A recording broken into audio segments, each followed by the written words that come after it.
జమ్మూ కాశ్మీర్లో 36 రోజుల పాటు జరిగే పవిత్ర అమరనాథ్ యాత్ర ఘనంగా ప్రారంభమైంది. కట్టుదిట్టమైన భద్రతా ఏర్పాట్ల మధ్య మంచులింగాన్ని దర్శించుకునేందుకు దేశం నలుమూలల నుంచి వేలాదిగా భక్తులు తరలివచ్చారు. గతంతో పోలిస్తే ఈ ఏడాది ఏర్పాట్లు చాలా అద్భుతంగా ఉన్నాయని భక్తులు ప్రశంసిస్తున్నారు.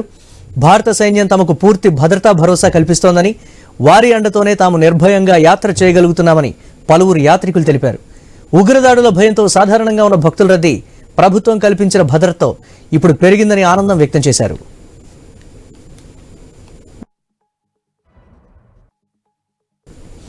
ఉదయం బల్తాల్, పహల్గాం బేస్ క్యాంపుల నుంచి యాత్రికులు తొలి బృందాలు బయలుదేరాయి. జమ్మూలోని భగవతీ నగర్ యాత్రి నివాస్ నుంచి ప్రత్యేక భద్రతా కాన్వాయ్ల నడుమ 5246 మంది భక్తులతో కూడిన బృందం కశ్మీర్ లోయకు బయలుదేరింది. అంతకుముందు జమ్మూ కాశ్మీర్ లెఫ్టినెంట్ గవర్నర్ మనోజ్ సిన్హా యాత్రను అధికారికంగా ప్రారంభించారు. ఏప్రిల్ 22న పహల్గాంలో జరిగిన ఉగ్రదాడి నేపథ్యంలో భారత్ సైన్యం, పారామిలిటరీ బలగాలతో పాటు అదనంగా 180 కంపెనీల కేంద్ర సాయుధ పోలీసు బలగాలను మోహరించారు.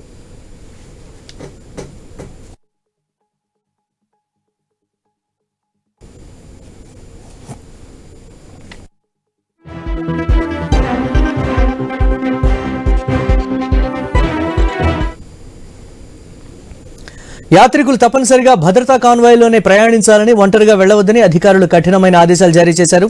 సముద్ర మట్టానికి 3888 మీటర్ల ఎత్తులో ఉన్న పవిత్ర గుహకు భక్తులు పహల్గాం లేదా బాల్తాల్ మార్గాల గుండా చేరుకోవచ్చు.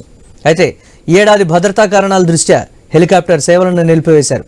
ఈ యాత్ర శ్రావణ పౌర్ణమి రోజున ఆగస్టు 9న ముగియనుంది. అమర్నాథ్ యాత్రకు కేంద్ర మంత్రి శోభా కరంద్లాజే వెళ్లారు. భారీ సంఖ్యలో భక్తులతో వెళ్లడం సంతోషంగా ఉందని, భోలేనాథ్ను దర్శించుకోబోతున్నట్లు చెప్పారు.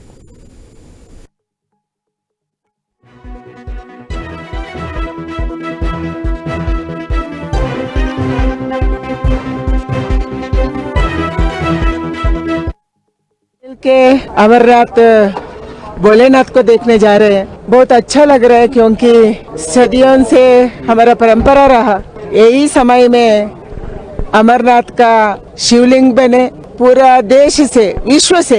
मैंने कल देख रही थी हमारे होटल में, बाहर देश से बहुत लोग हैं, ऐसे विश्व का लोग आए भगवान को देखे। हम सबको भगवान आशीर्वाद करे। इंफ्रास्ट्रक्चर भी अच्छा बना है। पहले मैं बहुत बार आए गई हूँ, ये रास्ता में सड़क ही नहीं था, अभी डबल सड़क हुआ है। सोनमार्ग का टनल रोड बना है। लोग अच्छे फील कर रहे हैं क्योंकि विकास का कार्यक्रम इधर भी हो रही है, कश्मीर में।